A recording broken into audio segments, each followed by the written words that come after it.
Hello everyone, welcome back to the channel. I am Janelle, and in today's video, I am taking you to a very special island in Mexico. Located 3 hours north of Cancun, you are going to Isla Holbox. As always, let's start out with the entry requirements. Mexico is easy travel. I will never get enough of this country. There's so many places to visit. All you are going to need is a passport. You do not need to apply for a visa when visiting Mexico. A joy of solo travel is being able to wing it and figure it out as you go. You're not worried about other people in the group or travel partners, family members. You get to do what you want. You can wake up when you want, eat when you want. And this is what I was able to do at Holbox Island. Even with the flight, I bought the flight like the week of traveling. I know some of you were like, what? How could you manage that? There is something about the travel spontaneity and flexibility, not knowing how the trip is going to end up, but that it's all going to work out in the end. It just gives me a thrill. I flew to Cancun from Dallas to enter Mexico. Now I'm going to talk about how you can get to the island. As of now, I don't know if there are any direct flights to the island. You're going to have to connect by the ferry. First, you have to fly into Cancun. Once there, you're going to use their wonderful bus service, ADIO. You can take it straight to Chiquila, or you can take it to Central Cancun if you want to pick up some snacks, things, because later in the food section, I'm going to give you my review there. So you can stop in Central Cancun for a little bit, then go on to Chiquila, or you can go straight to Chiquila. The ADIO public buses are safe for travelers. The bus drivers are very professional. The seats are comfortable. There's AC. Sometimes they will play movies, and the vehicles are really great. I highly recommend you to use ADIO bus when traveling throughout Mexico. How to purchase your ADIO bus ticket? You can go online. There is the ADIO bus app. You can even get it at the ticket counter. What I did that time was, instead of going straight to Chiquila, I stopped at Central Cancun because I needed to exchange some currency at the currency exchange in Central Cancun. I also wanted to get some food because I was not sure how long this ride was gonna be. And I'm glad I did that because the bus broke down. What ended up happening, the tire, it kind of blew out, and we were just stuck on the side of the road in Mexico en route to Chiquila. That was not ideal. These things do happen. The bus driver did not have a spare, so you see me here stuck in the middle of nowhere, trying to get to Chiquila. And all you can do is wait. Thankfully, I had already got my snacks and I think some tamarindo drink from Central Cancun, so I was still sipping on that. And like I said, we just had to wait it out. Finally, the bus driver was able to get another tire. We put that on we went to Chiquila. Once you get to Chiquila, you're going to have to purchase the ferry ticket so that you can get to Isla Holbox. That is going to be a 15-minute ride from Chiquila to the island. And the ferries, they leave about every 30 minutes. So do not worry if you cannot get on the first ferry out. I think for me, the ride was very windy. It was uncomfortable, kind of noisy. You can choose where you want to sit on the ferry if you want to get great views. Make sure that you're not holding your phone over the boat, as you do not want it to be tossed out at sea. There are no cars allowed on the island, so if you are driving into Chiquila, you're going to have to leave your car at the port there. I want to give a shout out to one of my subs, Ice Rider. Thank you so much for supporting the channel. I enjoy reading your comments, even on Instagram. It's nice to have that camaraderie of those who are YouTubers. So the ferry will take you to the island. Once you are there, it is up to you whether you have transportation arranged for you to get to your accommodation. For accommodation, know that Isla Holbox is not as developed as, let's say, Isla Mujeres, or definitely not Tulum. It is very muddy there. Make sure that you keep mind of this. My feet were dusty and muddy the entire time. Same for my shoes. This was a short trip. I ended up going back to Cancun. If you want to learn more about that, here is the link for that video. But I was only there for a couple of nights. So I was able to find last minute accommodation with booking.com. Again, this is one of the thrills of last minute travel. I did not have my accommodation booked until I landed in Mexico. This can be alarming for some. So what I'm going to say is, before you fly out, at least have your first night secured. You want to have your first night of accommodation already planned out so that you're not scrambling trying to find somewhere on top of, getting your ferry ticket and getting to the island. But again, Mexico travel is easy. It's pretty simple for you to plan a trip and wing it like this. The place I stayed at was Mi Viejo Cheech. The room was fairly nice. A lot of these private rooms, there's toilet paper etiquette. They don't want you putting it in the actual toilet bowl. They have trash cans for it. We don't want to back up their, plumbing system. Also, they have the AC off when you enter the room. They really want you to just use it while you are there. I know Mexico can get very hot. A lot of travelers like to keep the air blazing because you're like, I paid for it. I paid for this room for the duration, and I needed to be cool when I enter. Maybe you don't need to be wasting all of that AC. When you are leaving the room, make sure you turn your AC off. My room, I could not really figure out how to lock it from outside. While I was indoors at night, I could lock it. But during the day, I'm going to tell y'all, keep it real, I did not lock it. And thankfully, Isla Holbox was safe enough. The tourists, no one bothered me. The locals, no one was coming in trying to get me for my stuff. I didn't have a lot of stuff anyways. Everything was intact in its place when I got back, and I was gone like all day.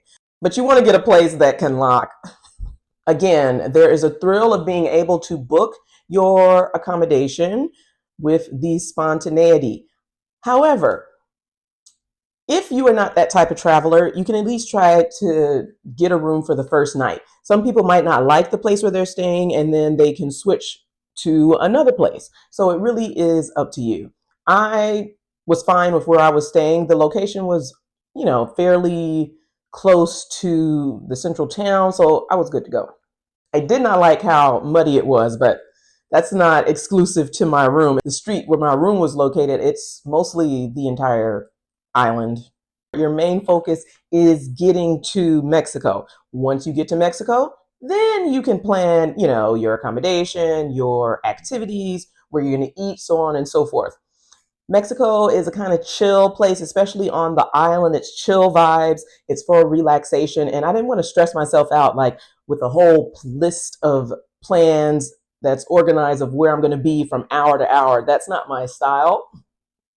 I just like to wing it. I looked up one hostel for you. Chez Holbox Hostel has dorms for $18 a night, or 18 euros a night. That is very, very affordable. It is in a great location, and you are going to have a comfortable stay there. Whether you are going to be at a hostel, a boutique hotel, or a bed and breakfast, what you want to do is be able to have a phone that you can use to make calls on the island. I was able to do this with T-Mobile. With T-Mobile, you automatically get free calls and data while traveling in Mexico. You don't have to worry about a SIM card or anything. All you have to do once you land, turn your phone off of airplane mode and it should connect. You're going to have Wi-Fi in your hostel room, hopefully in your private room that you're staying in your hotel. When you connect, then you are going to be able to communicate through WhatsApp. A lot of the hotel hosts and private rooms, they want to talk through WhatsApp. On this trip, I was not there very long, and I knew that there were going to be activities, but mostly I just wanted to go to the beach. So that is what I did. Being able to walk up and down the coast of the beach and look at the sunrise was a top highlight for me. I didn't have to worry about waking anyone else up or being noisy or loud as I'm, crawling over them trying to exit my room. This is the joy of solo travel. You can do whatever you want. Sometimes people feel a type of way because they didn't get to see and do all of the activities. I was like, I'm here for relaxation. I didn't go out at night. Like, I was mostly at the beach, y'all. The beaches have powdery sand, crystal clear water. If you are not a strong swimmer, the water, it just goes waist up. And I mean, seeing the fish in crystal clear water. This is one of the first times where I was just looking at the fish just swim by me. I was like, this is spectacular. The water is calm. You can swim if you like. I was talking to some ladies from Colombia while I was out in the water, and I did this all alone. So I definitely think this island is going to be one for solo female travelers. There are sea hammocks. There's Punta Coco, Punta Mosquito. Those are the beaches that are on either end of the island. Definitely check those out if you are into beach life. I enjoyed being on the swings while I looked out into the ocean. You can also go to the Yumbalam Nature Reserve. Add that to your list of activities. Another activity is going to be walking around Holbox Village. There are lots of things for tourists to do. You can go shopping. There's places for you to eat. You can take a lot of pictures. They have the Holbox sign there. It's just a nice, quiet place. I know that they say that it's becoming more touristy and it's not as quiet and chill as it used to be. But again, I was up very early in the morning before most of the tourists got up. So I had my alone time as I was walking around the island, and it seemed like I had the island to myself. It was a joy. You can also book tours to go kayaking. They have the bioluminescence. That is going to be a lovely sight to see. You can plan to swim with the whale sharks, and you can arrange this with your concierge if you're in a hotel. You can go to the front desk at a hostel, even with the boutique hotels, or like I was at the private room through booking.com. You just communicate with them and basically they can arrange anything that you are looking for. Again, that's why I'm saying you don't have to have this planned ahead of time. Once you touch down on the island, have settled in your accommodation, then you can plan your activities. I'm not sure that the bioluminescence tours fill up quickly, and those are the night tours. You are going to want to bring mosquito repellent and sunblock. This is a very hot place. Y'all know how Mexico is. The island is no different. The mosquitoes are around. Y'all heard me say Punta Mosquito. Mosquitoes bite me up. Like, do you guys have any recommendations for mosquito bites? I was trying to just wear long pants so they wouldn't get me, but they got me on my arms. Like, oof. I try not to scratch them, but I have nails. Also, know that the island only has 2 ATMs. You do need to be mindful of this, and sometimes those ATMs aren't working, which is why I said I went to Central Cancun first and went to the currency exchange, so I already had money when I got to the island. You don't want to be stuck there trying to use your card. It eats it, or it's not even working. Holbox is car free, and it is really nice to be able to move around an island. You still are going to smell exhaust fumes from like the ATVs and some of the motorbikes, but there are no cars there.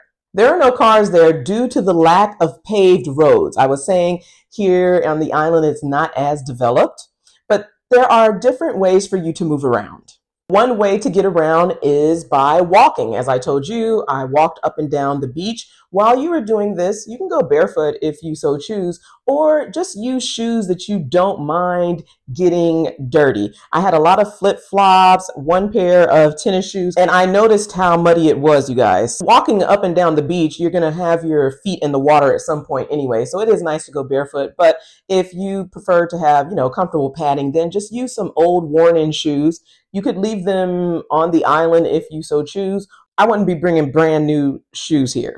There are golf carts for rental. I saw people who went around the island on those. Of course, there are bikes for you to enjoy, and ATVs are available. Make sure that you know how to ride the ATV. You don't want to get into any accidents there. If you do and end up falling and have an emergency for any reason, whether it's transportation or you hurt yourself on an activity, you can call emergency. The number is going to be 911. So again, you can get around by the golf carts, walking, you can get an ATV, and of course there are bikes. For the food, I was kind of disappointed with what the island had to offer. I don't think the service was that great, and I for sure know that the food is going to be much better in Cancun. I am vegetarian, so I was not able to taste the carne. In my opinion, it was lacking here. I went to a gentrified restaurant, Artesano. This is what I ate there. It didn't look appealing, and the taste was just kind of blah for me. For Mexico to be such a bomb place for you to get cuisine, I was a little disappointed. If you've been to Isla Holbox, tell me where you went. Maybe I should have planned here and not winged it. I was just looking up vegan vegetarian restaurants that were on the island. I should have gone to Happy Cow because this wasn't hitting. And a lot of times the gentrified places, they lose that local vibe, the local traditional cooking that I enjoy so much. So keep that in mind. You can find some restaurants in the Central District that should be to your fancy. Again, the service is very blase blah, like I just like Cancun better.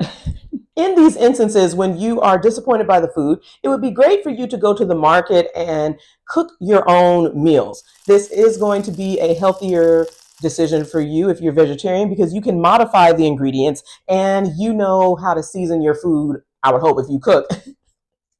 And you can, save some money by doing it yourself. The four S's is what you do not want to get at the end of your trip, going back home. Getting caught with the 4S can, I'm not going to say ruin your trip because you already had a lot of memories, but it's going to put you in a different frame of mind. Be ready to be violated. First, what is the 4S? Secondary security screening selection. This means that TSA is going to pat you down. They are going to do extra security screening. They're going to open your belongings. They're going to swab that. They might swab your socks. You can ask them to change gloves during this process. Sometimes airports, depending on where you're traveling, are going to have a separate room if you want that privacy. They got me, and I was right by the gate as people were boarding. And no, I was not first to board. They do the full pat down, and they go through your stuff, and they don't even pack it back nicely for you. Like, you have to put it back together, and then you board after the other passengers. So I was not happy. There are triggers for why I got the 4S. This can be based on unusual travel patterns. Remember earlier when I was saying that travel spontaneity and flexibility? Well, that can kind of get you flagged on this list. Buying a one-way ticket internationally can kind of put an alert like, hey, what's going on here? Buying a ticket and paying in cash at the airport counter, that can raise some flags as well. So be mindful of those last-minute bookings. Usually the 4S's applies if you are coming home from an international trip. Some travelers have said this has happened to them domestically as well. For me, it's always happened abroad when I'm flying back to the US from, a country. Another travel risk could be flying through a country that is deemed high risk by the Department of State, or it could just be random selection. For me, sometimes you think, hey, they're doing this because I'm Black. That is not the case, you guys. I am pretty sure I had a last minute ticket. Maybe I bought it a couple days out before leaving Mexico. So that could have been a reason. Also, I did not check any bags. They just see, a woman with a backpack doing a one-way trip into America. They're like, what's up with this? Also, your name could be a trigger if it matches someone who is on the Homeland Security watch list. All right, so there are a lot of reasons to get the 4S. As I said, it's more annoying than anything else. The TSA workers should be trained. They just are doing their job. If you are uncomfortable with them doing it publicly right by the gate as you're boarding, I'm really not sure. It's not like they were taking people to the side rooms. They had all of us stand to the side and we all went through it. The process should take about 5 to 6 minutes, and you just try to pack all of your belongings back into your bag, zip it up, and then, you're free to go and board and sit down. I've read that if you have TSA pre-check or global entry that you are off the list, but I don't think that is the case. Again, TSA pre-check does not apply when you are out of the country flying back into the US. Global entry, I'm not really sure as well. You can apply for redress. Am I pronouncing that right? Your name should not be selected as much, but there's still a possibility. All right, so that's what happens when you get the 4S, the dreaded 4S on your boarding pass. No need to fear. Just go through the protocols, the procedures, and you will be on your way to your seat. Thank you guys so much for watching. If you enjoyed this video, be sure to like it so I know. Thanks again, and I'm going to see you next week.